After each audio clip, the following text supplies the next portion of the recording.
Doing another Rotohacker podcast. We are your one-stop shop for fantasy, well, unauthorized one-stop shop for fantasy football information, entertainment, and giggles. I am here with It's Jared, and we are not here with AJ Herschel, the kid.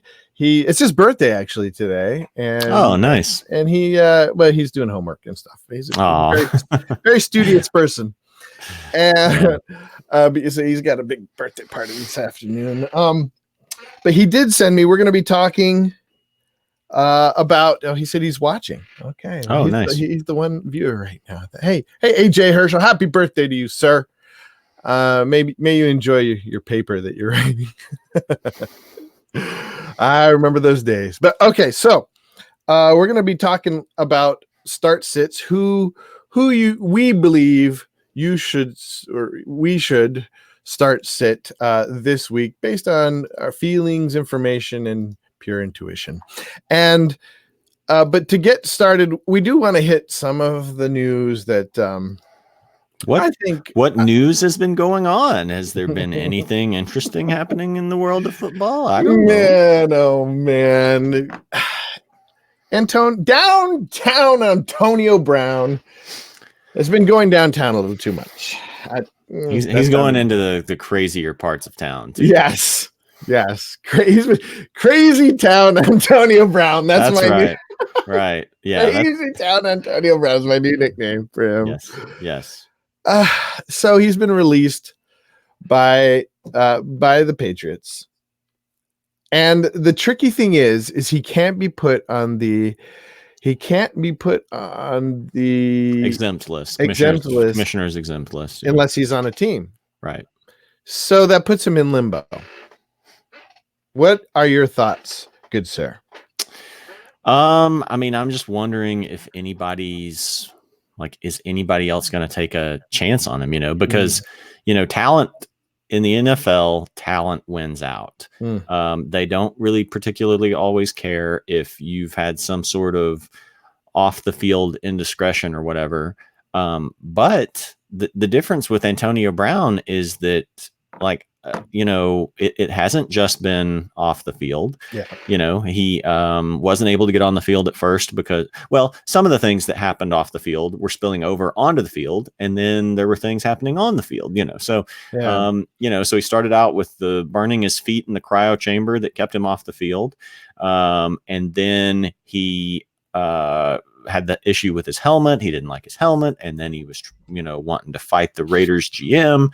And, that's just, for a below average player, you would be, you might be done immediately. Yeah. Because if some team needed you for depth or something, or you had some sort of connection with the coach or GM or something, maybe after your other team cuts you, maybe you get picked up, but yeah, you might be gone forever. So he had all that. And so then, there was this theory out there. There was this conspiracy theory that it was all just a work to get off of the Raiders and get to the Patriots, which some of it I think some of it was because, I think he wanted to go to the Patriots. They signed him real quick too. They really did. He was talking to somebody. Or his agent was, or whatever, And so they had tried to trade for him originally, and so I think part of that was just and supposedly he had been consulting social media experts. His team had been consulting social media experts about what would be the most disruptive things to do, online and stuff like that. So you can tie some of that back to that, like the posting the photo of his fines and his Nike parody video and stuff like that. But I was saying it from the beginning of the year, the dude has crazy eyes, and that sounds overly simplistic and things like that. But there are people you can just look them in the eyes. And when you couple that with their behavior and say, okay, there are some problems upstairs here. And, so I made the joke back in April on Twitter about how like eventually like Antonio Brown was going to try to fight a dog because he thought it was silently judging him, and it was just going to be this conversation with the dog's owner where Antonio Brown's like, you better get your boy right now, Well, the thing is about his video, it's funny we attribute certain things, like you can see crazy eyes and stuff like that, but like because he was so technically good on the field, I considered him, I thought he was really intelligent. And when his video came out, I was like, oh, he's kind of a simpleton. Wow, like just the way he talked. I mean, it's just like, oh, he just there's a certain you can tell when somebody is acutely there, but when you're just like, I don't know. I know what you mean. He's So, and it's funny, Ford and I were talking a little bit this morning about about the magic of muscle memory, and like the best athletes let their body do it, and it's funny though, but you can still be intelligent when you're done with the game and say, whoa, right, this is not good. Maybe that's why he's so good, is like there's not enough going on upstairs to take over the muscle function and stuff. His body is just able to just flow freely, Well, and see, it's hard because it gets into a controversial area, where you start, like I think about when you talk about muscle heads, and it is a stereotype. It is a meme. The school of the Flash Gordon, the jock. He's like really good at sports, but he can't do school. I don't know. I don't really want to talk about it because it doesn't have to do very much with fantasy football. Sure. But it is an interesting thing. So what are the implications here? Now, the media implications for fantasy football are the rest of the people on the Patriots. I think I have a lot of shares of Gordon, and I was frustrated seeing them just pepper crazy last week. Crazy town with so many passes, and because a lot of times when you're looking at the plays, just looking at the tape, you see like, oh, Gordon is like in the end zone, this tall guy, just like he could easily get, but it turned out that Antonio Brown caught the ball and made a touchdown in this particular play I was watching, but those are going to go to Gordon probably in the end zone. I think to a certain extent, yeah. I mean, I like it. Definitely helps Josh Gordon a lot, and it's just kind of hard to know exactly where he's going to be, though, I think, because the Patriots, like Tom Brady loves to throw to Julian Edelman. So I think, a lot of stuff is going to go back to him. Yeah. I think he gets an uptick for sure. He gets an uptick for sure. He likes to throw to James White underneath. Josh Gordon last year was having some good games, but then he would have games where he would like only get 4 or 5 targets and catch 3 balls. And one of them might be, you had to kind of hope that one of them would be a deep ball or for a touchdown. So you could say that Josh Gordon gets an uptick, but he's still boom or bust. Whereas Julian Edelman's probably going to be an uptick that is more consistent. Right? Exactly. Yeah, absolutely. Yeah. I mean, it's more like,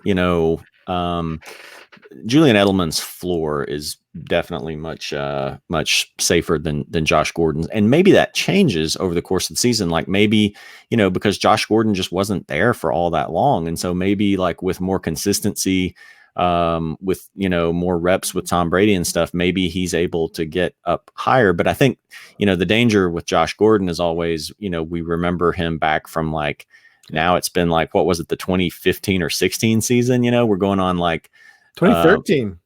Was it that far back? It may have been. You may be right. I'm curious. I'll look that up while we're talking. But people remember that season where he just had just this monster season, and so we kind of get lulled into this thinking of like, oh, and now he's with Tom Brady, and maybe he could get back, but like that's been a long time since he was at that level. Yeah, and he has a different body. I've seen some analysis of his new play, and comparison to his old play, and he is slower. He's slower. Yeah. He's not as fast as he was. Right. Yeah, you're right. It was, oh my goodness, it was all the way back in 2013, where he played, where he had, 6 years ago, and he had 159 targets in only 14 games even. So he had 87 receptions, 1,646 yards and 9 touchdowns. And so since then, he has only had more than 335 yards once.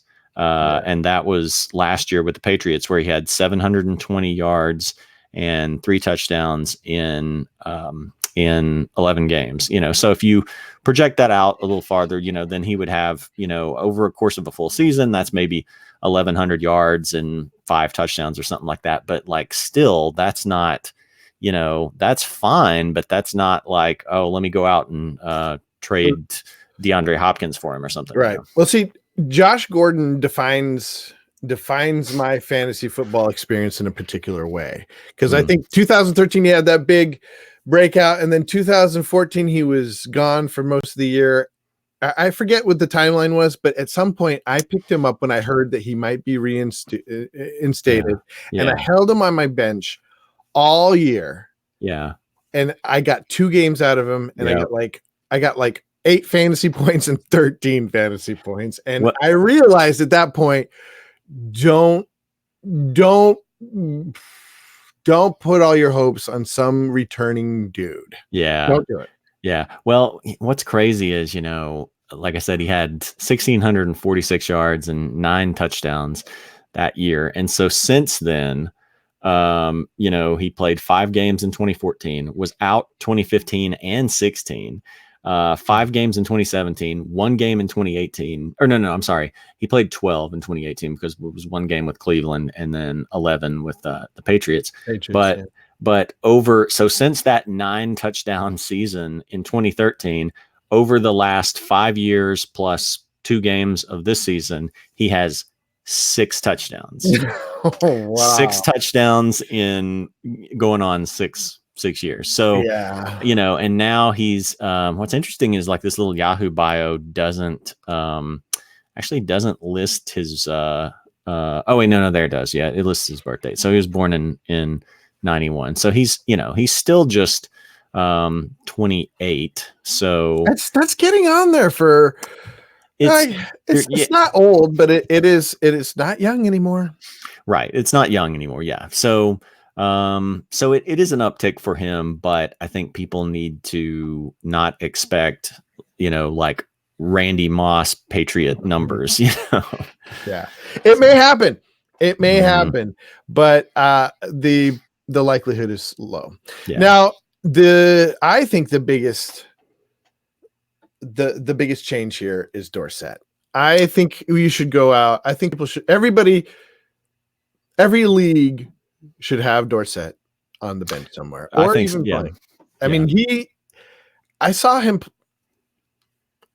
saw something in the game, even when Brown was there, where there's a connection with Brady, and they trust him for the long ball. They trust him, so it's almost like the Patriots want to have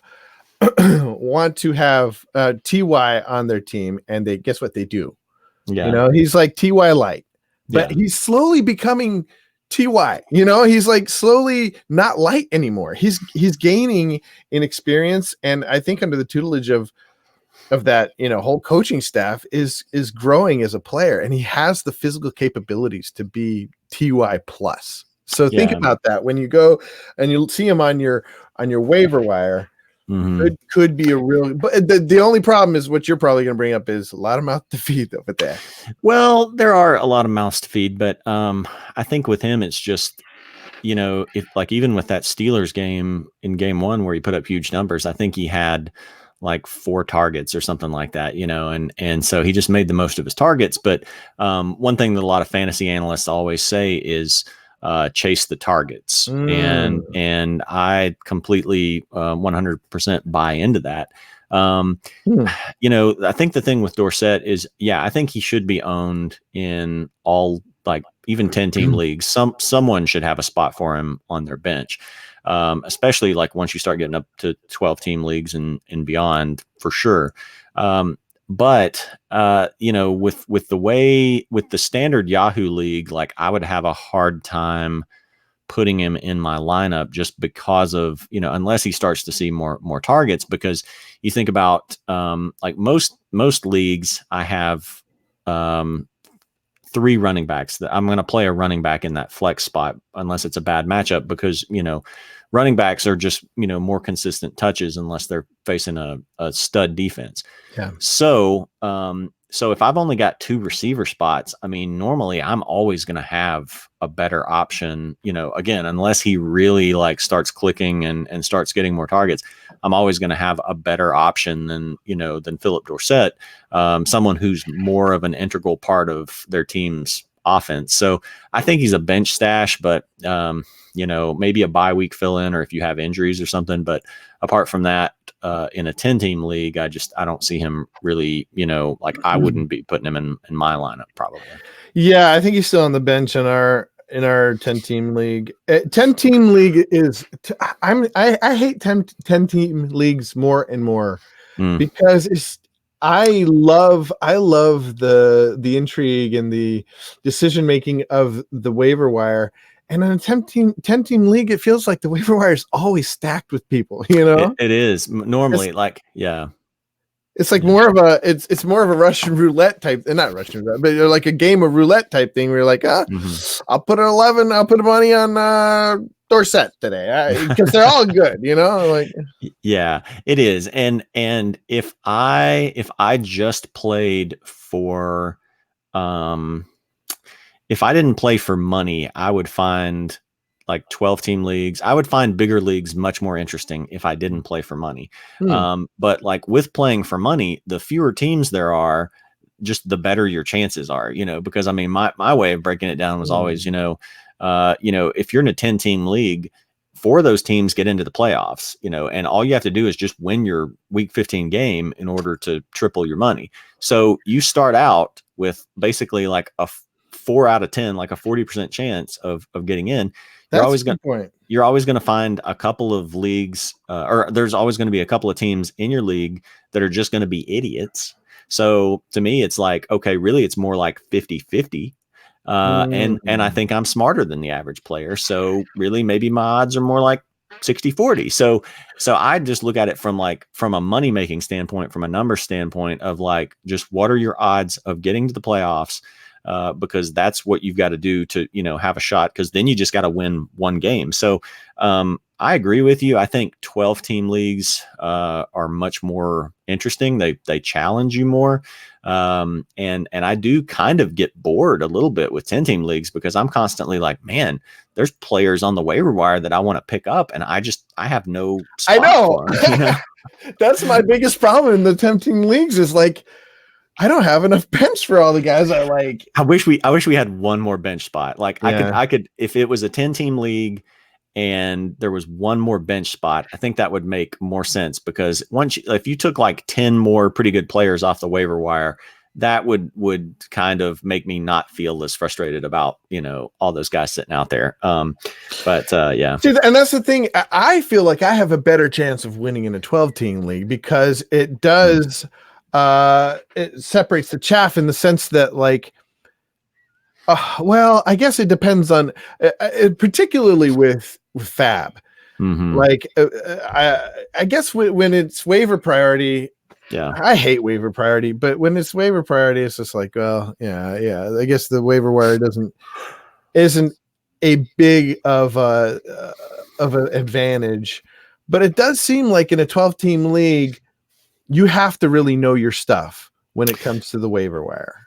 Yeah, that makes sense. I guess if you're doing Fab, then then that would kind of lend itself more to the savvier players. But if it's just the rotating waiver priority, then I don't know in that case how much of a difference it would really make. No, I just try to beat the waiver wire in those leagues because I can't stand priority.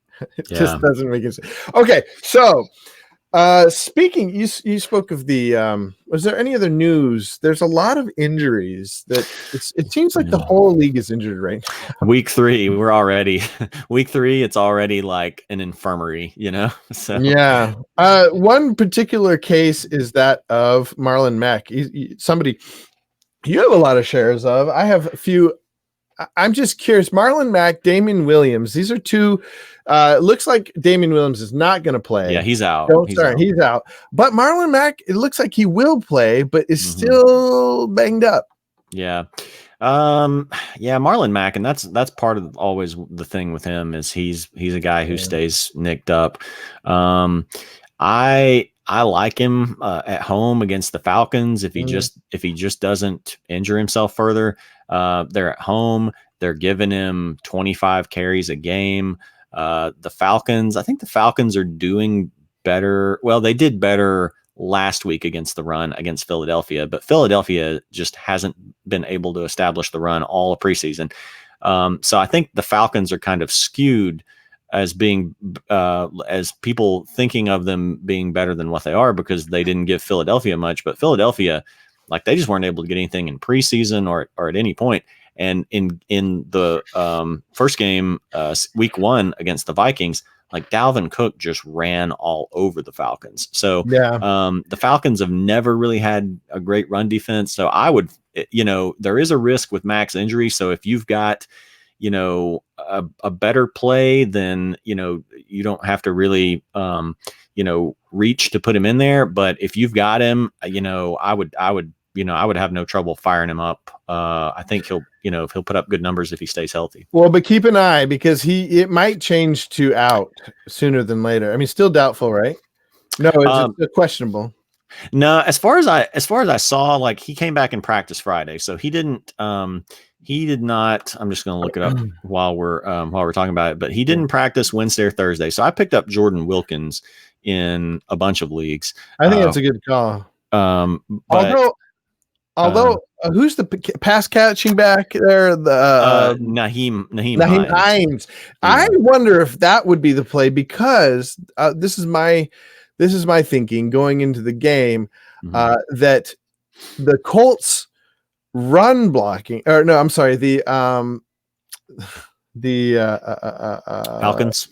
Falcons run blocking is run blocking or run defense? Run defense. I'm sorry. Run defense is actually not too bad. It's their secondary that's just got nobody.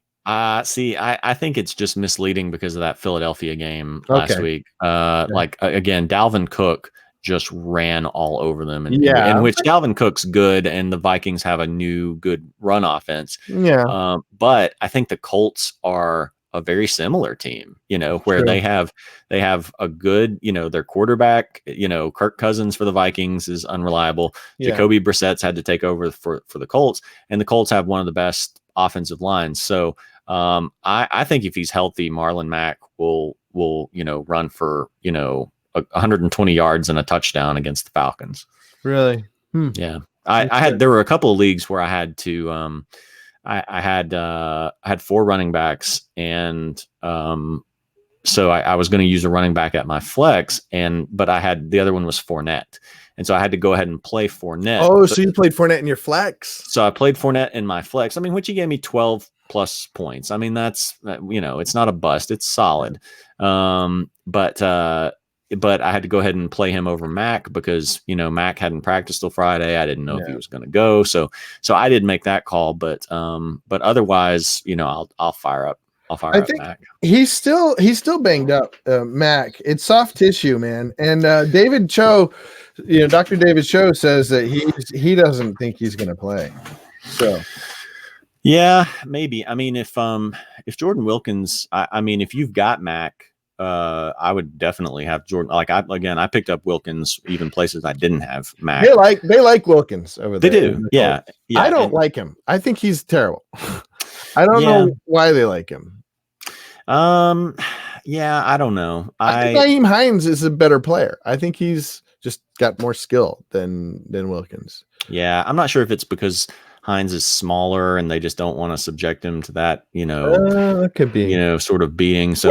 Yeah. But it was weird last year because they really did sort of, when Mac was out, they turned more to Hines than Wilkins. But then last week Wilkins was getting, he had a nice run. He had a nice run. So it's kind of, I would be a little bit worried about firing up Wilkins, and that's why especially in leagues where I had Mac, I pulled Frank Gore off the waiver wire because I would be a little bit worried about. Like the usage. Like I think it could, I could see the Colts going with, deciding like, no, we're, Hines is working better. And I know you don't like Gore, and again, Gore isn't a long-term fit for me. But no, I know, just for this game, he's playing the Bengals, and he's gonna get. There's no one to take touches from him. I mean, TJ Yeldon's gonna get some passing downs, and that's it. So, honestly, I think it's gonna be a TJ Yeldon game. Huge. I mean, even with all the other guys, I mean, Gore has been the main running back. So. Yes, but I think they're gonna be behind. I'm just trying to predict game script, which you can't do. You have no idea. Right. So I'm just saying there is a world in which they're behind and Sure. they're just throw. And especially in this new air raid offense, it could be, Gore is not a pass catching back. He's just a banger. At this point, he's an old man banger, Yeah. And if they get behind, they would be, of course, assumption of rational coaching. They would be crazy just to run him into the line 100 times, Yeah. You like you just said, you can't assume. You can't assume that there's going to be rational coaching. So I mean, last week again, they were ahead of the Giants and they beat the Giants 28-14. He ran 19 times for 68 and a touchdown, and he had 2 receptions for 15 yards. And so, and that was with Devin Singletary in there. So, sure, there's a chance they get behind early, but I mean, their defense is pretty good too. It's the best. I think it's the best defense. Yeah. Pass catching, particularly. Yeah. So there, again, I try to take like all factors into consideration, and so they're at home, and so I always like a running back better. I mean, generally at home you get the home team is going to be more favored to win. It's tougher for the road team to come in, so it's typically going to be more of a running game. Typically, doesn't favor the passing game as much. But I again, for 1 week in certain situations, I'm gonna throw Frank Gore. Might as well. He's gonna get that ball. He's gonna get touches. Yeah, for sure. Okay. Anything else in the news that caught your attention? Anything that you're like, wow, we need to take a look at that for fantasy? Yeah. It just doesn't seem like much. Tom Brady's a little banged up. Yeah. I dropped Tom Brady in one league. I wouldn't have dropped. Who are your other quarterbacks? It's what's his name? Jackson. I have Jackson almost everywhere. Oh. Jackson, and my other one is Josh Allen. And I was just like, I'd rather see what happens with Josh Allen than see what happens with Brady. I don't know. I would have kept Brady over Allen, because Allen is just so, like, that's a guy to me who's very like matchup dependent, whereas Brady, I mean, but I was thinking in terms of like my backup. I'm like, I don't know. I should try to trade Brady, but I'm just in this mood now where I'm like, cut bait. We'll see. Hopefully Lamar Jackson doesn't get injured. Running quarterback, you don't know.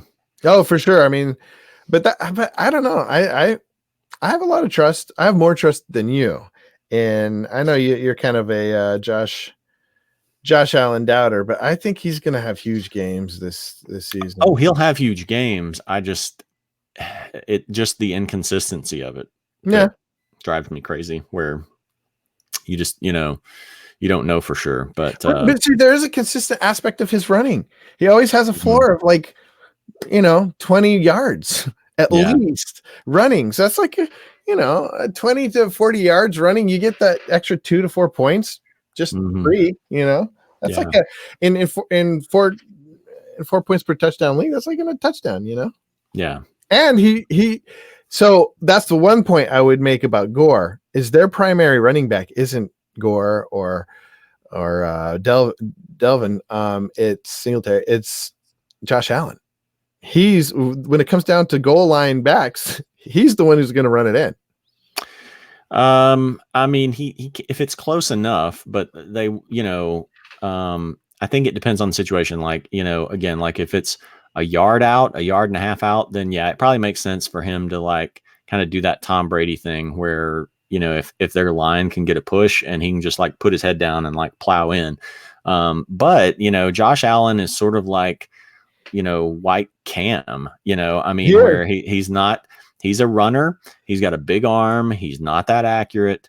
But now we're seeing like Cam start to break down because of all these, it's not like a Lamar Jackson type of running thing where he can, dodge and get out of bounds. Like Cam is like just bully your way through. Yeah.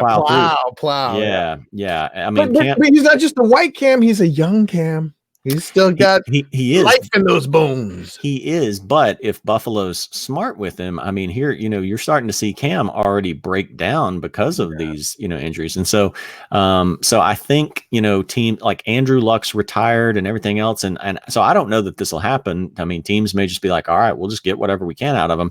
But if it's someone that they want to preserve long-term, then you really have to kind of start surveying everything that's happened this year just within 2 weeks so far and say maybe we want to think about long term rather than get this guy crushed to beat the Bengals in week 3 or something. That's true, but when they tried to do that with Cam, it was disaster. He's not a pocket. When you don't let them just play their game, it's like, well, why do you have this guy anyway? Might as well just let him play his game.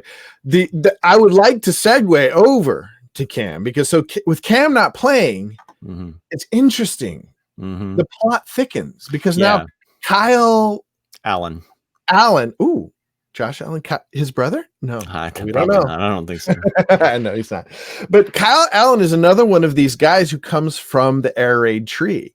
So it's like hit or miss with these air raid guys because they have to have a certain way of doing things, that they have to have a really good play calling coach. Would you call Ron Rivera a good play calling coach? Well, it's not Rivera really doing it right. Isn't it still Norv Turner? You're right. Yeah. So I mean, I'm not going to start Kyle Allen in any leagues. I'm not that desperate. I've got, good quarterbacks. But I'm starting him in my 2 QB league. Well, and that's what I was going to say is like in a deeper league or a 2 QB league, if you want to take a chance on somebody, that might kind of be worth it because Arizona doesn't have a great pass defense. And the Panthers have good weapons, I mean, they've got Christian McCaffrey, who's about the best receiving back you could have. They've got Greg Olsen, who's, if he plays, which I think he's questionable, but he's a good, he's a great pass catching tight end. DJ Moore and Curtis Samuel are good receivers. What I'm really going to be curious to see is suppose Kyle Allen comes out and has a good game. Yes. Then I think maybe with Cam next week, they're going to be like, you need to rest a little more. Our doctors are saying that, you need another week of rest. Let's just see what happens with Kyle Allen again. And if he comes out and does well again, I think it's entirely possible that he takes over as the Panther starter because Cam just looked bad. And this isn't the first time that Cam has looked bad. He's always been erratic. You never knew what you were going to get from week to week. And you've got to have. But this even looked bad for Cam. Even bad for Cam. Yeah. And in the NFL, you have got to have a quarterback who can make throws to keep defense. I mean, Tampa Bay just stacked up and shut down Christian McCaffrey, you know. Your So quarterback has to be able to throw the ball. And that sounds simplistic, but he was throwing it like 6 feet behind the guys. Yes. Like he's always been a little inaccurate, but that was it felt weird. Like it was like that, uh-oh. Mm-hmm. I mean, he looked worse than a backup. He did. Yeah. I mean, he looked like he spent the summer attending the Mitch Trubisky passing camp, you know? And so it was bad. And so, the Panthers really do. I mean, you know, the thing is, I mean, part of what goes into it is, you know, who is your quarterback? You know, how much are you paying him? How much of a brand is he and stuff like that? And things like that just come into play. If Cam wasn't Cam, if he was just some guy, then, you know, he would have been replaced at various times, I think. But especially now as he starts to get older and more banged up, you really do start to wonder, like, you know, is this going to be the last time? If all it's going to take is somebody else emerging, you know, and I don't know if Kyle Allen can be that guy, but if he is, then I think they may stick with him. Well, there's also in the drama of NFL, you know, the narrative of what's going on beyond the play. You see this air raid offense taking over, these air raid coaches taking over, and I have to wonder. So Kyle Allen is a product of, I think it was I can't remember what college he went to, but he was part of the air raid offense there. Yeah, and I saw this video on was it Oklahoma? Because Oklahoma is the air raid. I remember them saying that there was some connection to Kyler Murray. So did he take over for Kyler Murray? I think maybe. Well, no, I think maybe was it that Kyler Murray. I'm going to look it up while we're talking, but you go ahead. No, because Kyler Murray and him were in the. I don't, because he started. I think he started for. I can't remember who it is, but the interesting thing is how narratives change, how certain trendy ways of doing football, how the strategy changes, and other teams get influenced by success of one strategy or over another. And you're seeing this in a lot of leagues. Even, you know, Arizona is where they're trying it the most overtly. You have an air raid guru in their coach using an air raid superstar in what's his name, Kyler Murray.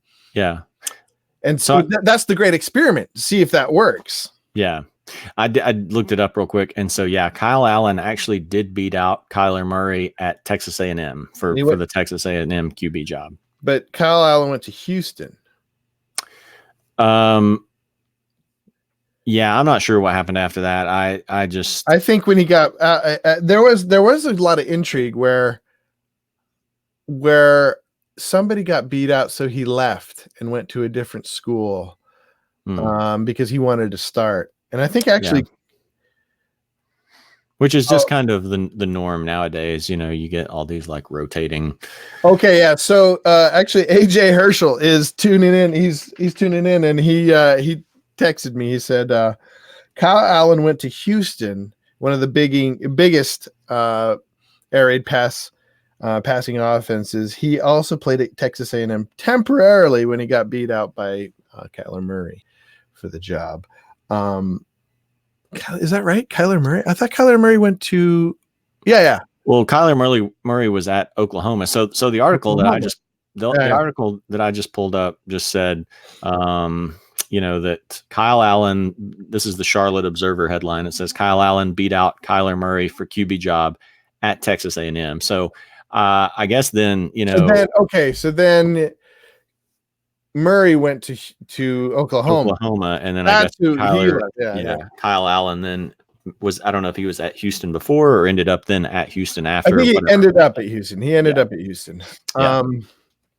Interesting. Thank you for helping us out, that AJ Herschel.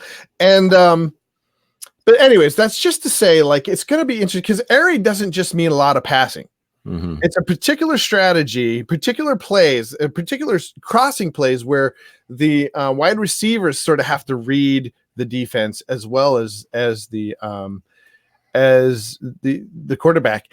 Mm-hmm. And the quarterback has to be able to understand, have a snapshot of the field in their minds as they watch things happen, because they have to adjust. Mm-hmm. I mean, like every quarterback, but there's something about it where they have this one crossing play, I forget what it's called, where they have to just kind of know where the weakness of the defense is, and it just, okay, that side's closed off, going to this side. It's fascinating. I think the implications for fantasy is, well, in particular for someone like Kyle Allen, is he going to succeed? Is he going to succeed in this? It's not an air raid offense. I don't know about who's the coach. Norv Turner. I don't know about Norv Turner. I don't think Norv Turner's air raid coach. And Rivera definitely is not. Right.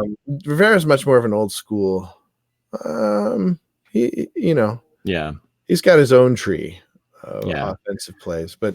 Yeah, last season the Panthers' offense was the dump it off to Christian McCaffrey offense. That's basically, if they want to find some, it was the run CMC offense or whatever. But it was just every play was like Cam just being like, all right, I got nowhere to throw downfield. All right, here you go, you take it. I predicted last year that CMC would get injured just because I foresaw so much. I saw one defensive player just pick him up like a little boy and throw him. Yeah. He's so small, but he held up so well. It's amazing. He's short. He's not small. Like he was small though. He was small. He's bulked up quite a bit. When he came into the league, he could barely, like his I think in the combine, his bench press wasn't that great. Yeah.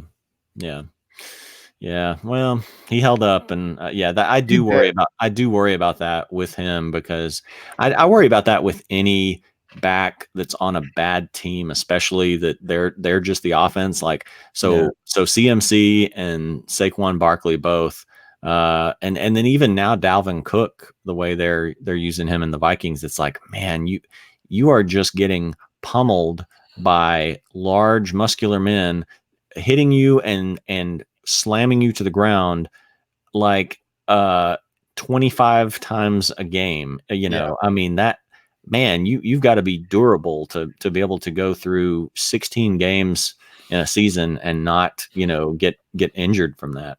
I've done some research into this and found that a huge indicator of, it's pretty obvious, but a huge indicator, like a huge correlation for injuries, is offensive line.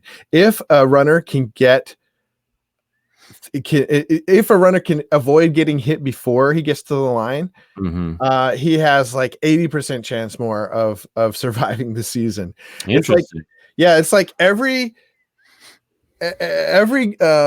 team that has a running back who gets hit before he reaches the line eventually sees injuries with it. Or you can imagine if they're getting, as soon as they grab the ball, that's sort of the most vulnerable moment. You grab the ball, like, what's up, boom, Yeah. But if you can see where you're going, the hit is coming. It's a little, psychologically, at least I think it's well, yeah, it makes sense. And I mean, you're more, if you're getting hit behind the line or at the line of scrimmage or whatever, you're more likely to be getting driven back and something like your leg folding up underneath you or something like that. Whereas, if you're falling forward, you've at least got shoulder pads and you're kind of falling onto your, arms or whatever. So that does make sense. Yeah. Yeah, that's true. I didn't think of that. Is like when you're in that big pile of people, that's a great place to get your leg crushed. Well, it's like Trevor Siemian, the way he got tackled, that was like an awkward sort of thing. His leg kind of folding up underneath him. So yeah, that makes sense.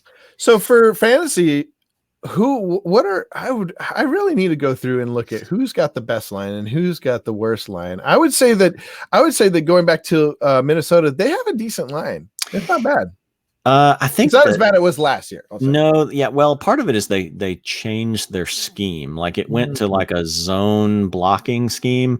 And I'm not really an expert on all that stuff, but a big deal was made out of them changing to like a zone blocking. And so that's part of what's freed up Dalvin Cook this year.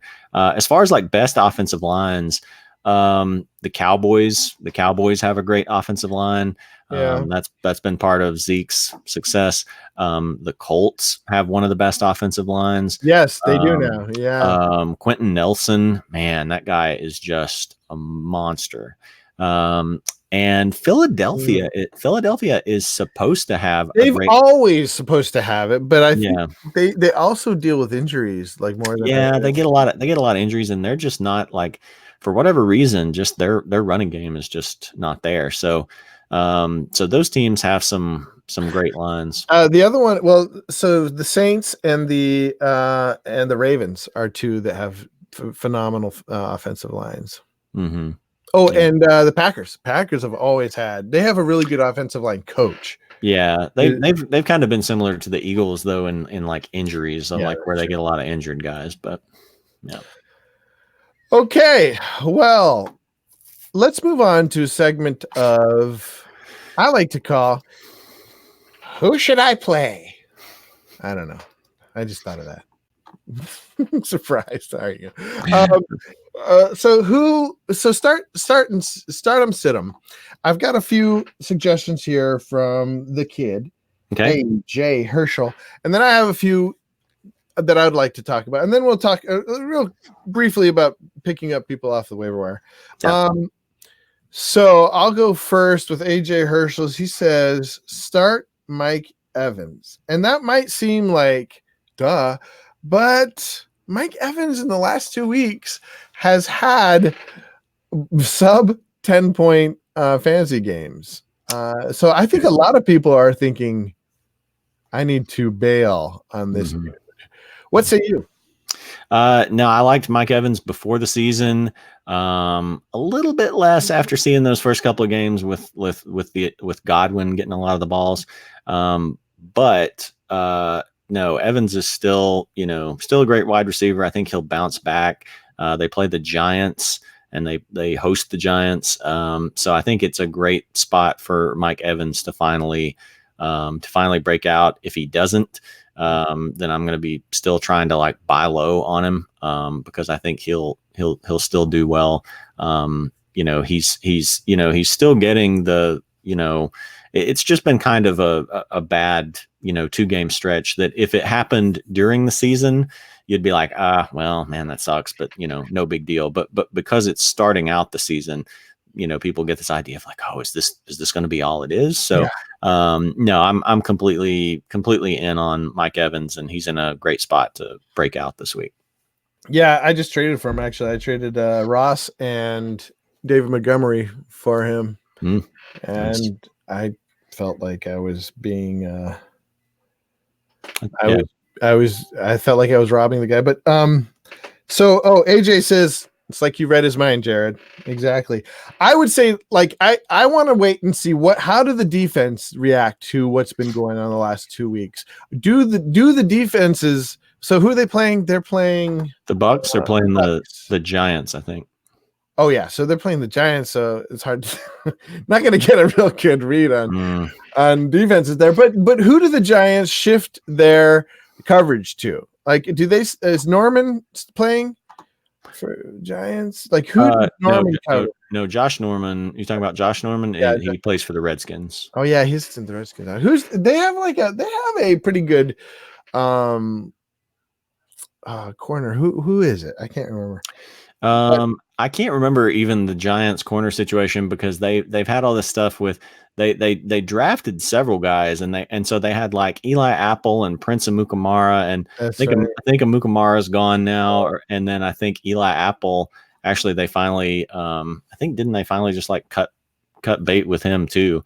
Yeah, I don't remember even the Giants, because the Giants are a bad team. They're like just not someone that I like spent that much time researching their corner situation. So I don't even remember like who their corners are right now. Yeah. But it will be interesting to see. I'm just curious to see where defenses shift. Do they shift over to Godwin? You know, trying to shut him down, seeing him as the primary target rather than Evans, because Evans has always been the number one.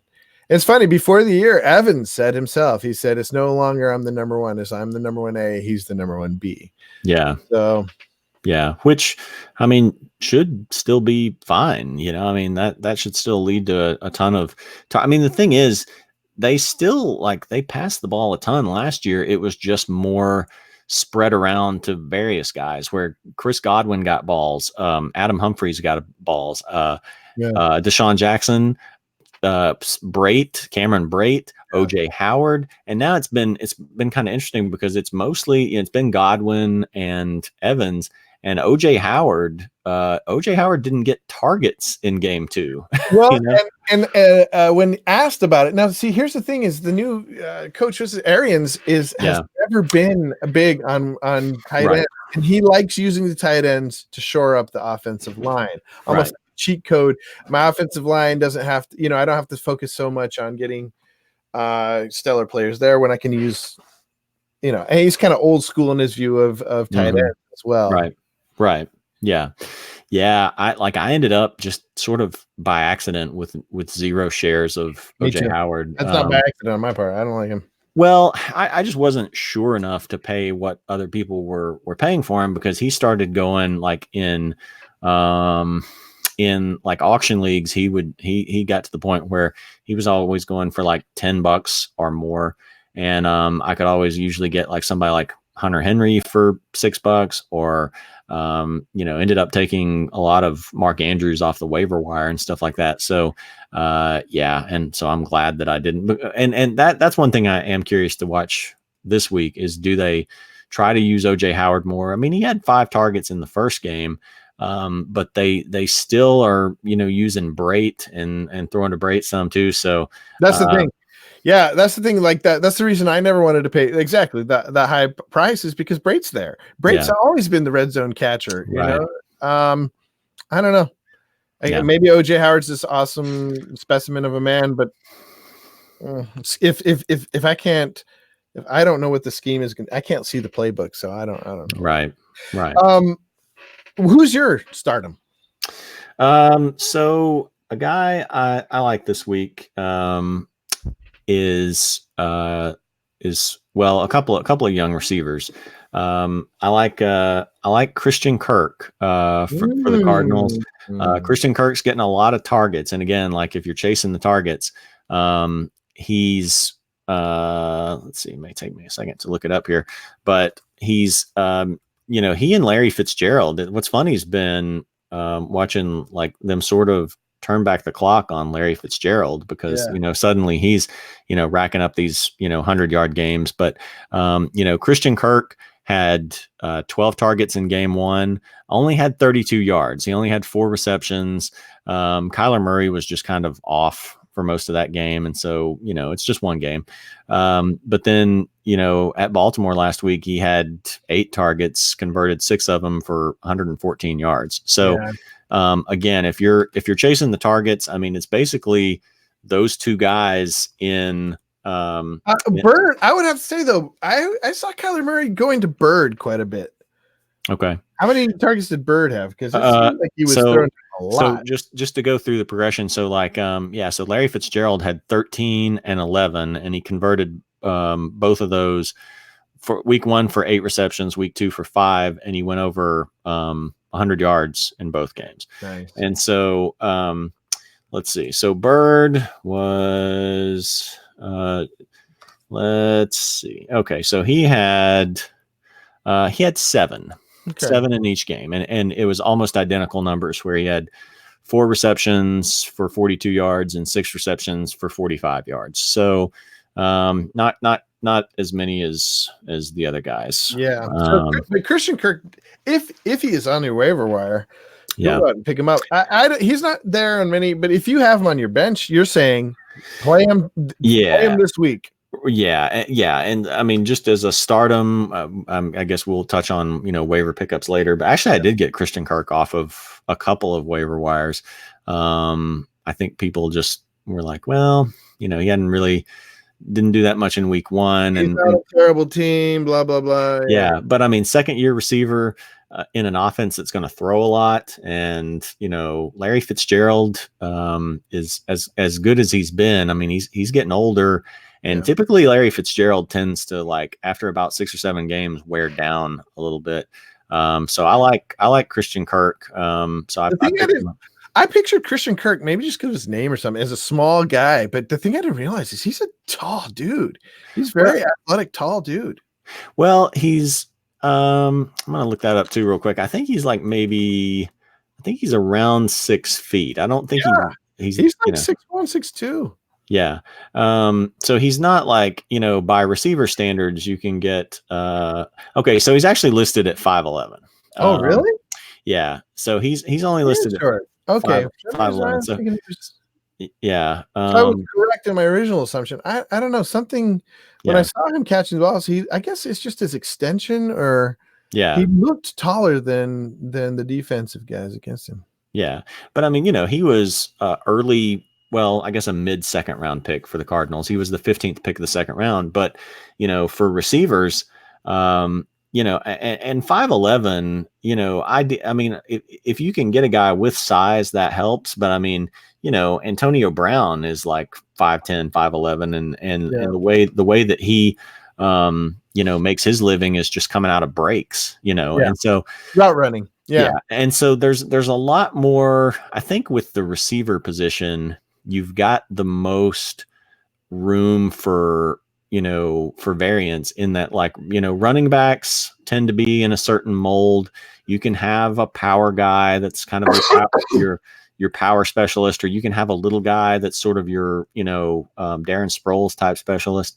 But with tight ends tend to be a similar style, but receivers, you can have a lot of variety in terms of like their size and speed and skill set.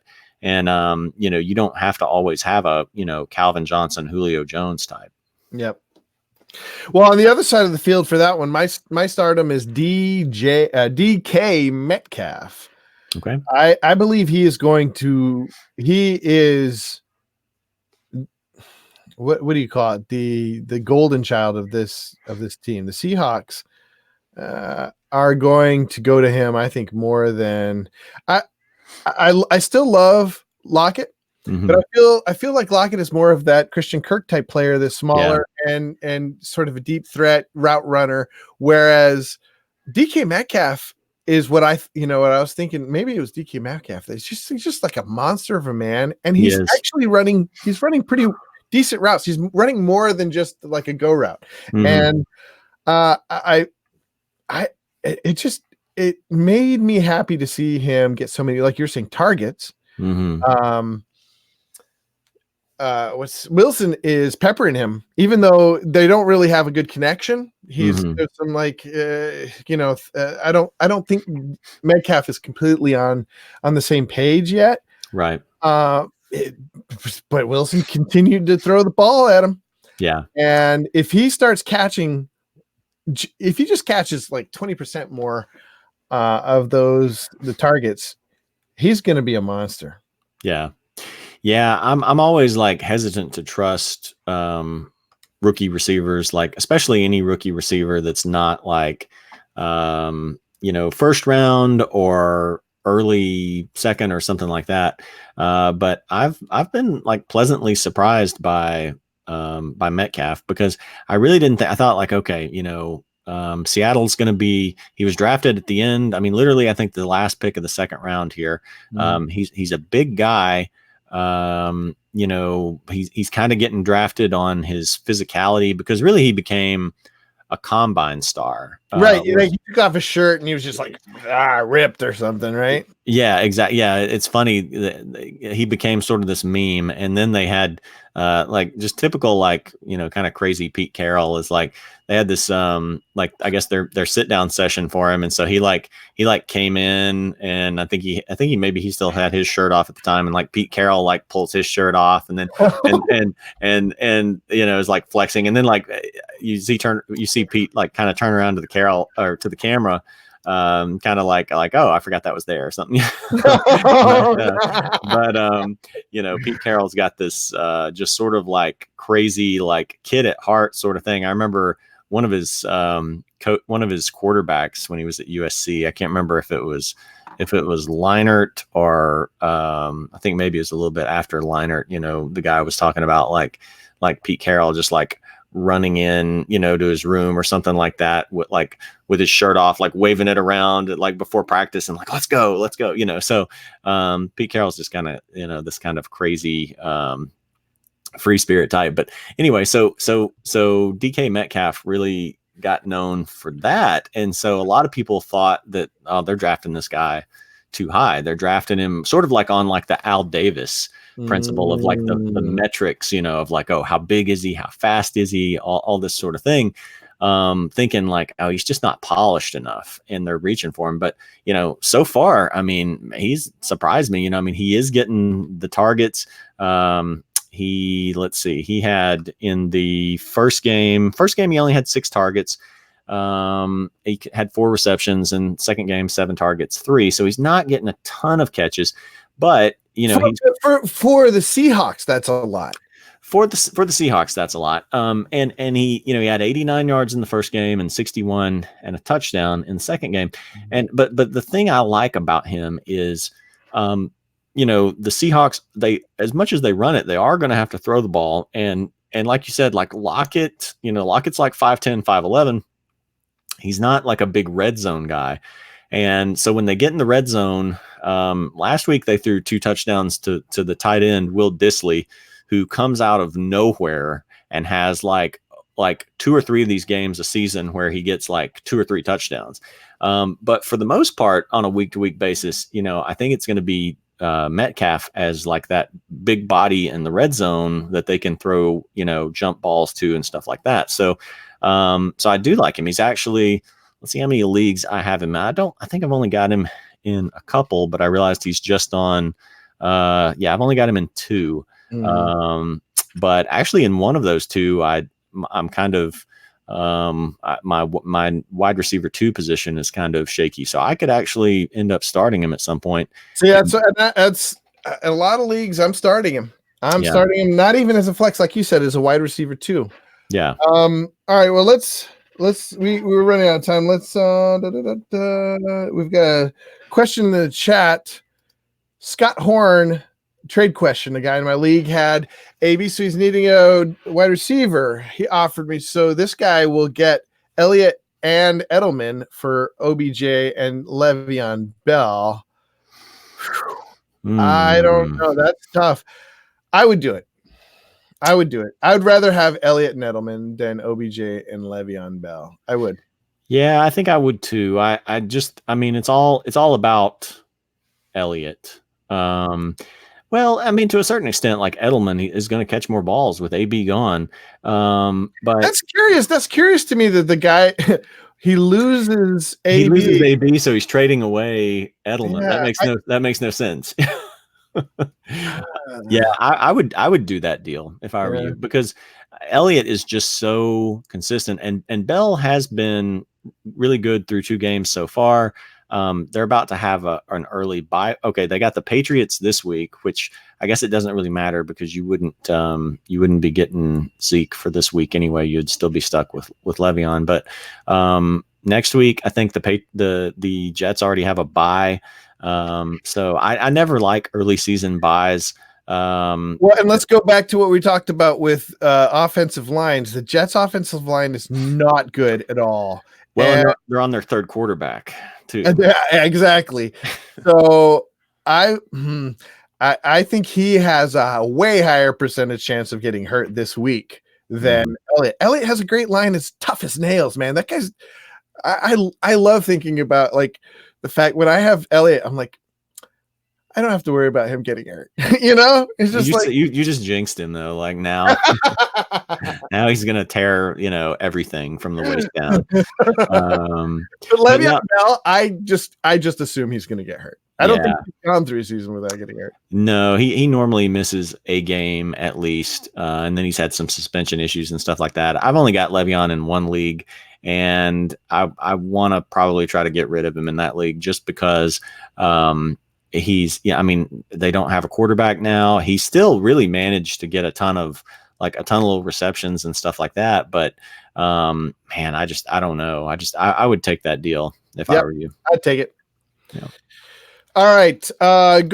Keep going with our start system. Then we're going to have to take out of here. But so AJ also said start Kenny Golladay and his sits were Robert Woods and Robbie Anderson. Robbie Anderson, man, I have him in a lot of leagues. I really had, going back to what we were talking about just now, they're on their third quarterback, terrible offensive line. I'm ready to drop him. I'll be honest with you. As soon as I heard Darnold was out, I dropped him because I drafted him as like a 7th round pick, 7th, 8th round pick in a lot of leagues, and really liked him and was excited about him. And then once that happened with Darnold and with playing again the Patriots and then an early bye, like I just feel like he'll be there. Like once we get some news about when Darnold's coming back, I might pick him back up. But I don't think I haven't actually looked to see like how that's going in my leagues. Kind of curious now to see like whether he got picked up or in what percentage he's available, or are people just kind of holding him on their bench. But I've been holding on, but I really want to drop him. Yeah. I just okay. So my thinking is that Darnold comes back. And Anderson is his primary read. He goes off, like maybe the Jets turn it around. Yeah. Well, okay. So he's available in 5. I've got 17 leagues. He's available in 5 of mine. And so they've got the Patriots. They're at New England this week. I don't think he's going to do much there. No. And then they've got a bye. And so I think if you want him, you could, I think you're going to be able to pick him back up, in leagues at the bye, because after, if he has another bad week, which it's hard for me to imagine him, doing much. So I can't, I've got some leagues where, I've got like Tyreek Hill and he's hurt, and AJ Green and he's hurt. And, and so I 3 of my 6 bench spots are like injured guys. And so I can't just also keep a guy who's not going to perform for the next 3 weeks. Yeah, I think I am going to cut bait on him. Maybe for some Debo Samuel or Cobb. Ooh. Valdez Scantling. Dude, I'm looking at our league. That bench is so stacked. Yours? No. The waiver wire. The waiver wire. It's got so many good names. All right, another question from Scott Horn. Thanks for tuning in, Scott. Appreciate having you. Yeah. Feel free to, if you're watching, you're watching on YouTube, hit that like button. Start, sit, wide receiver, PPR. I can only start 3: Woods, OBJ, McLaren, Hollywood, Fuller. I don't like Fuller. I think Hollywood's hurt. I would do Woods at the first 3: Woods, OBJ, and McLaren. But what do you think? I would probably go, definitely OBJ. That's an easy one. I would pay attention to the pregame reports from tomorrow. If Hollywood seems good to go, I would probably start him, because it's not going to be a defensive struggle with this is going to be a shootout. And he got a lot more playing time and he got a lot more targets last week. And so that was why now I'm regretting not picking Hollywood up in more leagues. But after that first game, it's like, he had a couple of big pass plays, but he's not getting the snaps and he's not getting, the targets, but they changed that last week. So, so would you start him over Woods or McLaurin though? Well, that's the tougher part is because AJ says sit Woods. I think he's assuming Woods is playing a better defense this week, and they haven't been going to Woods; they've been going to the other two. Yeah, but I don't know with the Rams. It's kind of like whack-a-mole, man. Once you sit Woods, that's who they're going to go to. Right. That is the danger with it. Is Woods just sort of inexplicably only got 3 targets last week, and he's normally the guy in the Rams offense. He's the consistent one. He's the consistent one, exactly. And so it does kind of worry me a little bit with him because Jared Goff had such a bad finish to that season. Yeah, that is true. But here's the thing, though. Washington and McLaurin, they're playing the Bears, and Emmanuel Sanders still managed to have a great game against the Bears last week, but rookie wide receiver against the Bears, and Case Keenum, who's kudos to Case Keenum for having 2 good games, but I just don't trust that he's going to be able to do it against the Bears. So in spite of Woods only getting 3 targets, and in spite of me being worried about Jared Goff just kind of sucking from here on out, I would have to go OBJ, Woods, and Hollywood. All right, I'm going to differ for you just a little bit. Like I said, I go to the first 3. I think I have to be honest. I think that it could be there is a game scenario I'm a little worried about with the Chiefs, that it's a low scoring game. It could. I mean, right now it's the highest total, but it could be where the Chiefs just get ahead by 2 touchdowns and just kind of take their foot off the gas. Maybe. I don't know what scenario that would be, because I mean the Ravens pass defense hasn't been good. I think they're going to have to throw the ball. I mean, again, I just the scenario is for me, it's going to be a more high scoring game. Hollywood's got a better quarterback, and better quarterback than who? Than McLaurin? Than McLaurin, yeah. It's Lamar versus Case Keenum. Case Keenum is one of the original air raid guys. Oh, really? Okay. Mm-hmm. All right. Another question. This one from Ryan. Thanks for tuning in, Ryan. Should I start Tyrell Williams or LaShawn McCoy in the flex? To me, this is easy. I start LaShawn McCoy. What about you? Well, the worry is that he's hurt, and the Ravens have a good run. Man, that is a brutal. Yeah. I don't know if you've got anybody else, but one of the guys that I was going to list as a sit for me is Tyrell Williams, because they're playing the Vikings in Minnesota, and he's got to go up against Xavier Rhodes. So I'm not starting him in any leagues, but McCoy's got to go up against the Ravens run defense. He's hurt. I don't know how hurt he is. Yeah, I mean, if he's banged up, he's banged up. That's my worry. Even though the Ravens, even though the Ravens. Go ahead. No, I was just going to say, even though they've, they're better up front. I would probably take, be like, okay, sure, yeah, it's worth a shot. If, but man, I don't know. That's tougher. I would still go with McCoy. He sometimes plays historically. I've had him a lot, and I've really regretted benching him when he's banged up. He seems to he gets a fire in his belly when people start doubting him. At least when he was with the Bills, whenever he was, doubtful if he was going to play or not, he would come out and play, and he'd play hard. He went through injury all the time. Yeah, I would definitely go with him over Tyrell Williams. Yeah. Yeah. All right, start sit. Do you have any more sits? People we should sit because of matchup or because of the way you've seen them play lately? Yeah. Another Raider, as I'm kind of leery of Josh Jacobs this week, in Minnesota.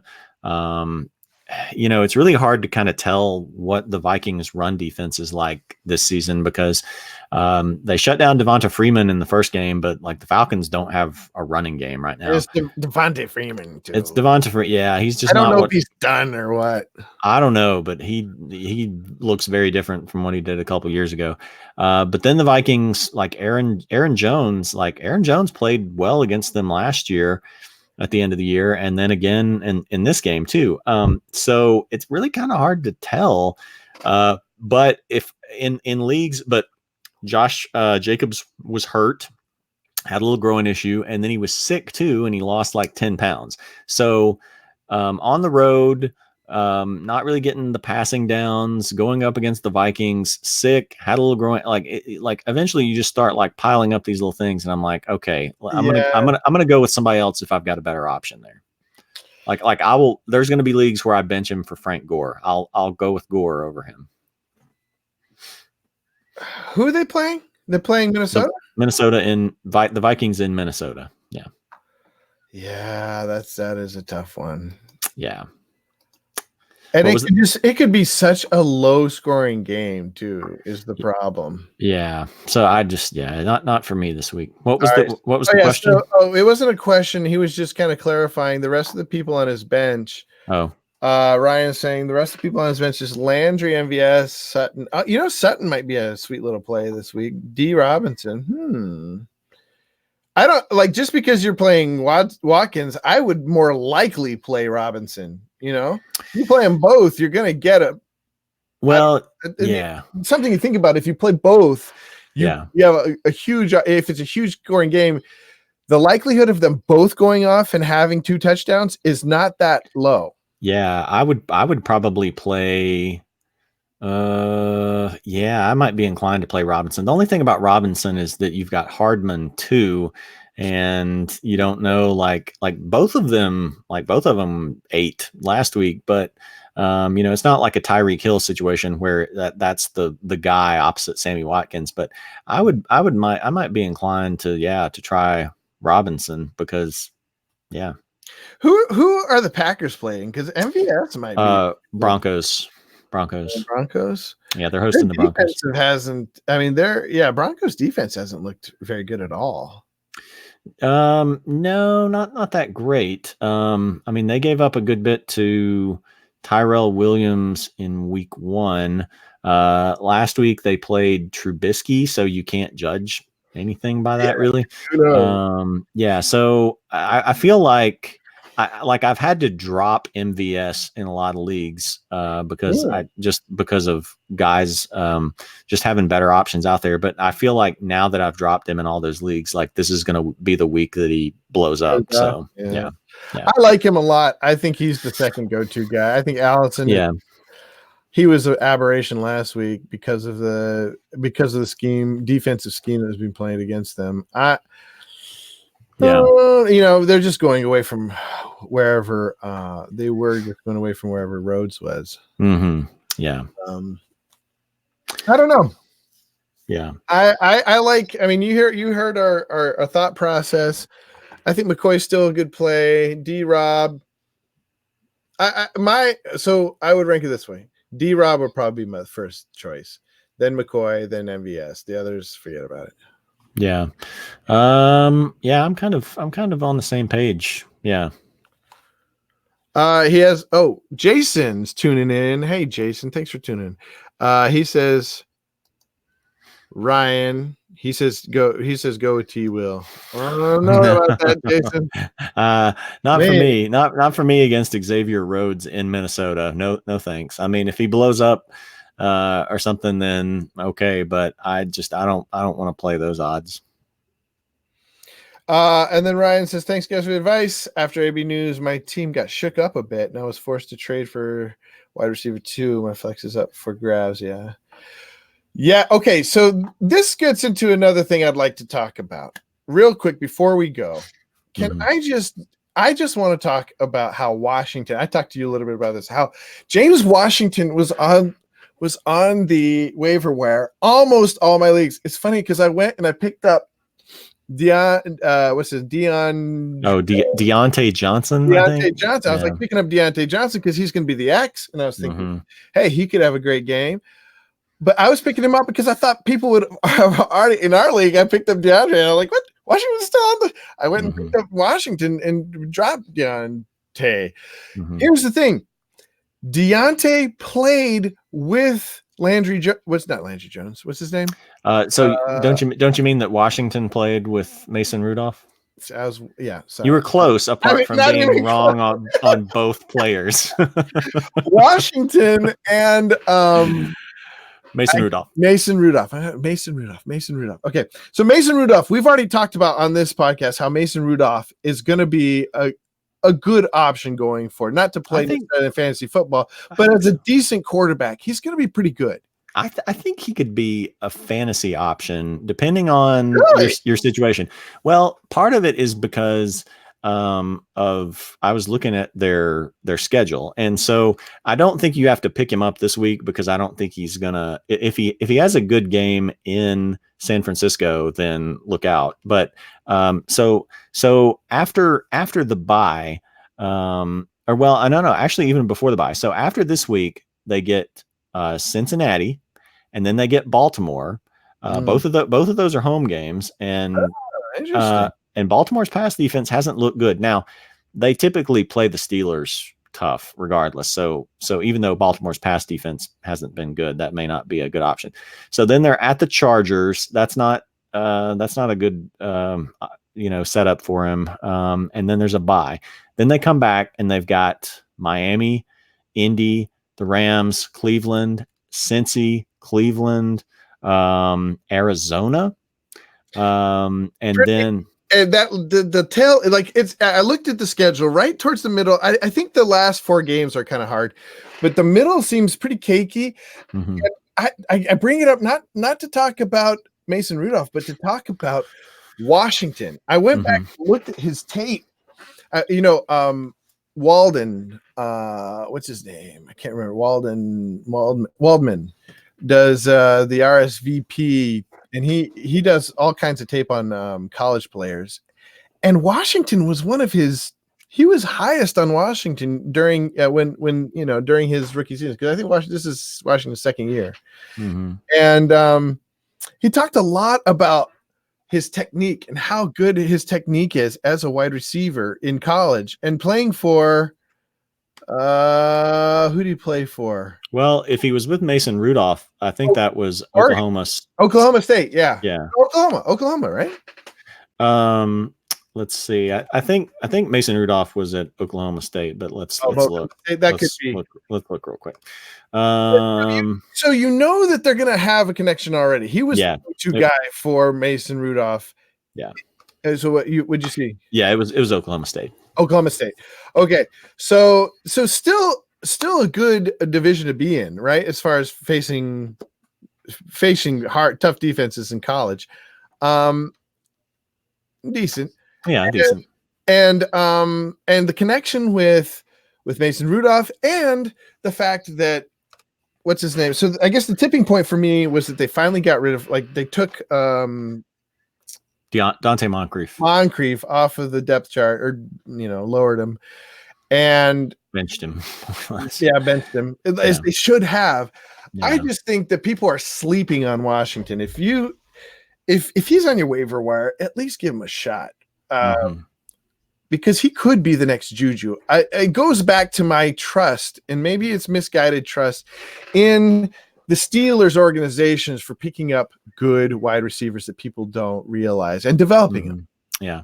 Well, the thing I'm excited about this week, I hope this pays off, because if it doesn't, then I'm maybe going to start getting a little bit worried, was so what I read was that they're going to start Johnson and Washington typically on the outside, or at least play them more. And then I like this too. Juju's going to go back to the slot. And Juju on the beat in the slot. Yeah. Good. Which I mean is fine, because I mean nowadays, OBJ with the Giants would play in the slot a lot, and he just does better in the slot. That's been my gripe. As a number 2, he's been the X. Hasn't worked very well. Yeah. Yeah. Yeah. So so I'm hoping for better numbers out of Juju, who hasn't been bad, but just not like living up to his draft position, you know. I thought he was going to be a 20-point a game.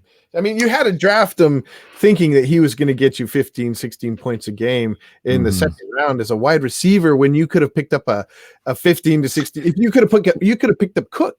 Well, yeah, but like we talked about though, yeah, but like Dalvin Cook is like almost one of those exceptions to that block from like the mid second round on down through like the end, maybe like almost like the end of the third round or something, because you had guys like Tyreek Hill, who's hurt, Joe Mixon, who's doing nothing. A lot of guys, Mike Evans, who's off to a slow start. So you had a lot of these guys that, it was just sort of like from about the middle of the second round on down, just sort of a minefield for a round and a half or so. Yeah. So the next question, Scott Horn, which one do you pick, Pats D or Dallas D? I'm going to go with Pat. I think the Pats D has vastly improved this year. Not to mention they're playing the They're playing the Jets. They're playing the Jets. Hosting the Jets. Oh yeah. Play the Pats. Now Dallas is playing Miami, but don't get your hopes up because I have Dallas, and so I have jinxed them by having them. I'm starting Dallas almost everywhere, and everybody has gotten to eat off of the Miami offense.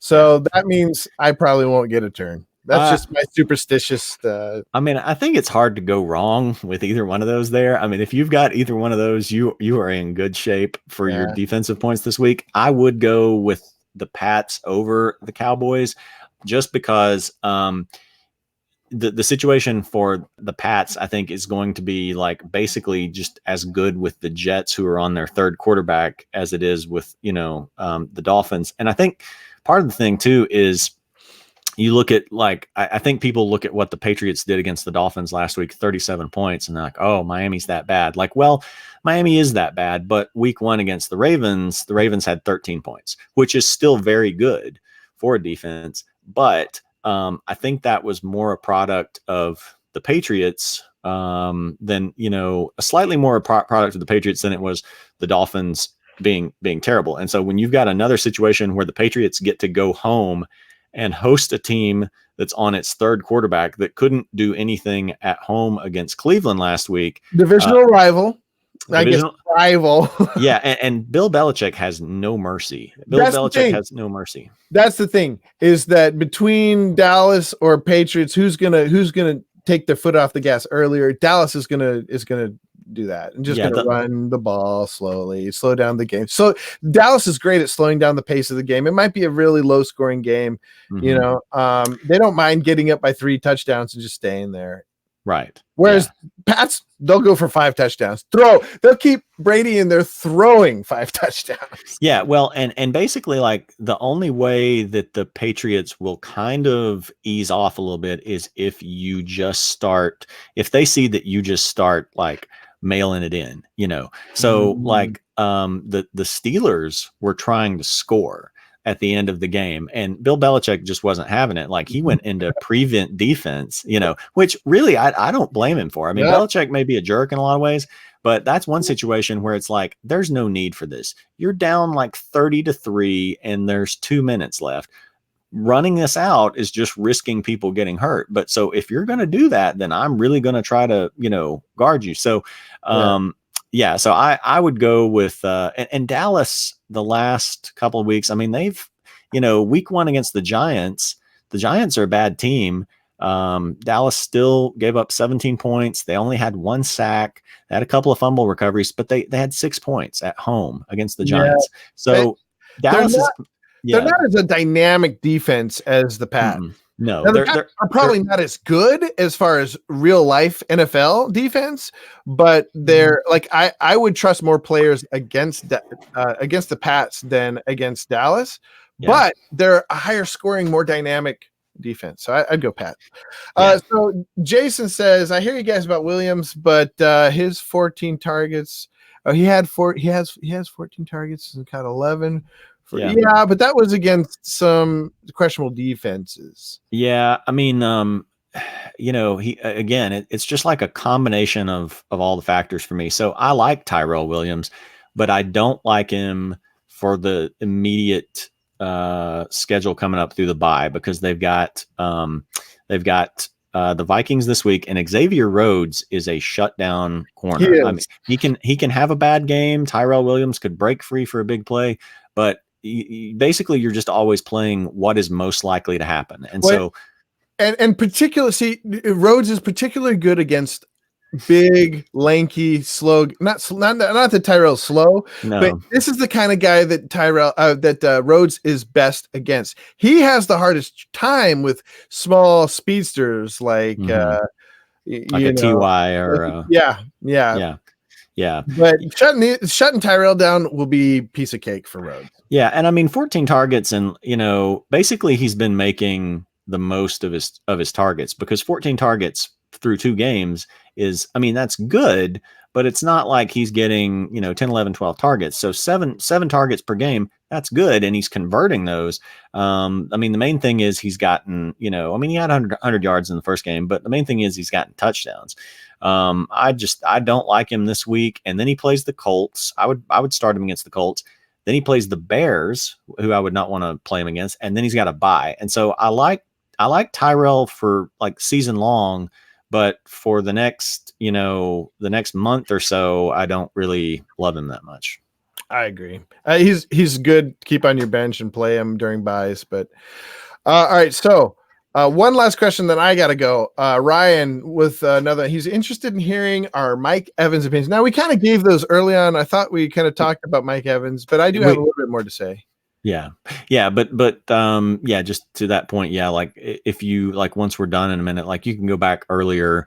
We kind of discussed Evans a little bit more, but yeah, go ahead, Gina. I do feel like I have never liked Mike Evans. So this might be a personal bias type thing. Never found him to be, I've always found him to be a big kind of a lumbering wide receiver who gets by a lot on his 50-50. He's kind of, he's like Julio Jones without the speed is what I would say. I think he's a smarter player than someone like Kelvin. What's his name? Benjamin. Is he even still around this year? I hadn't even thought about Kelvin Benjamin. I was just wondering about him the other day. So but it's that same sort of like big, almost like a basketball player type guy who will jump high and be tall and get downfield for the ball. But he just doesn't have the speed. And the thing is about Godwin is he's got the speed and the physical stature. I think he'll end up seeing more of the target share. But Evans is a target monster when it comes to his connection with Jameis. When it comes to his connection with Jameis, Jameis loves going to him. Yeah. And I could see him this week particularly going off. Yeah. I mean, I'm just not I'm not particularly worried about Mike Evans. Again, we kind of discussed it a little bit earlier, but he's been very consistent. When a team does get a new coach and a new offensive mindset, that does worry me, a little bit, because just like we saw with I don't have any stock in OJ Howard, and I would be very worried if I had any stock in OJ Howard, because he's just not getting the targets. I mean, so far, Evans has 13 targets through 2 games. That's solid. Not what I would want him to be getting exactly, but there's a little bit of room for variance with Evans, to where there's times where, like his best season was 2016, where he had, 1,300 yards, 96 receptions, and 12 touchdowns. That was on 173 targets.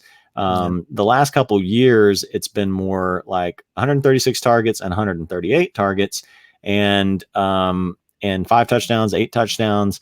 What's interesting is like the variance between yards between those 2 seasons, where he had like 1,001 in 2017 and 1,524 in 2018. So that's a huge split. So, but I think going back to what you were saying, it really is just kind of about him, winning those 50-50 balls. And so, and he don't forget, he has a little touch of the dropsy. Sometimes, yeah. So balls. After seeing like the way Godwin was used in those first two games, I am wondering if Godwin is really going to be more of the 1A and Mike Evans is the 1B, because I mean, Jameis is prone to some bad decisions, and he's not inaccurate in the way that someone like Cam or Mitch Trubisky is, but he's not the most accurate quarterback out there. And so if you've got a guy like Godwin who can come out of breaks better and create more space, when you do have a guy like Jameis that Arians is probably going to try to cut the turnovers down on, I think, more balls probably will go, to a guy like Godwin, who's going to be able to create more separation and present less risk there. So. Okay, well, I gotta go. I got a lot of stuff to do. I gotta mow the lawn. Hour and 35 minutes. We you're always like talking about like cutting down the time, and we're just like, but hey, it's like it's fun, and there's stuff to discuss, and then so it's great, and really appreciate people in the chat, Jason and Ryan and Scott, for tuning in, and of course AJ Herschel, the kid. He has some final thoughts. He said, don't bet on, or I'm putting words in his mouth, but McCoy, he says too many mouths to feed. But over Tyrell, he'd definitely do it over Tyrell. He says, of course, the one episode I'm not on, you guys get viewers. Well, no, we've had some before, but and I'll just say like real quick, like, I do appreciate guys, or girls, tuning in. And so on one hand, there's this tendency of like, well, why would anybody watch two random guys on the internet? But honestly, the thing is, with some of the fantasy analysts, like some of them know their stuff. Some of them are really good at Matthew Berry, even though neither Jude or I are the biggest Matthew Berry fans. Like I always agree with like 95% of his stuff, and I think he's really accurate. Some of the fantasy analysts, who I won't name, I'll just say maybe they create noise. They are personalities. They get put out there because they're personalities. It's not because they're terribly accurate with their predictions, but it's almost kind of these guys. They're almost like political pundits in some ways, where it's like guys that fans love to hate. Like, oh, you gave me the wrong pick. I hate, and hey, we've got personality. We do, but it's just not as much. It's just not as much of that like manufactured, personality to build an audience, and where you've like really got to go in and like, this is my guy, and he's going to deliver for you, and it really gives people peace of mind. But honestly, like, you're just as well off watching us, because we do have reasons why, we can articulate like, why is this guy, going to do this? Whereas again, I think some of these guys are just, they're there to be a personality. It's like the fantasy version of Skip Bayless or Stephen A or somebody like that, where they're there to make noise and get views. So all right, and check us out every Tuesday night, usually around 9:00 Central Time, 10:00 Eastern, or is that right? Yeah. And then every Saturday morning around 10:30, tune in. We're here to discuss this thing. Look, we're not saying we're better than you. We're just saying, let's talk about it. Yeah. Jared might be better. He's better I thought you were going to say, we're not saying that we're better than your average analyst. And I was going to be like, no, we are. Yeah. You need a little help with names sometimes, but as soon as I give you like, oh yeah, that's the guy I was thinking of, then you know your stuff. You just have a little trouble sometimes attaching the numbers with the name. I'm like Mike Evans, except I don't drop balls. I drop names. You drop names. Yeah. Anyways, okay. Different kind of name dropping. Yeah. All right, well, we gotta tune out. Thanks everybody. Give us a like and subscribe. We will be back here on Tuesday night to discuss who you should pick up off the waiver. We didn't talk about it today, but that's all right. We'll talk about it on Tuesday night. That's right. We got time. All right. And remember, be zen about the game. This is just a game, and we cannot control anything that happens on that field or really know what's going to happen. So be zen. And what was the thing you said last time? I'll have to go back and watch our old I podcast. I don't forgot know. it. But if it was profound enough for you to remember that I said something important, then maybe I need to go back and rewatch it and then just recycle that. That'll be my sign off or something like that. Yeah, that sounds good. All right. Well, have a great day, guys. Yep. Bye. Thanks for tuning in. Bye. Have fun in the waivers. No, have fun in the games. Have fun in the games. Yeah. Good luck in the games, unless you're playing us. Yeah. Yeah. Well, I don't want you to have good luck. You're winning too much.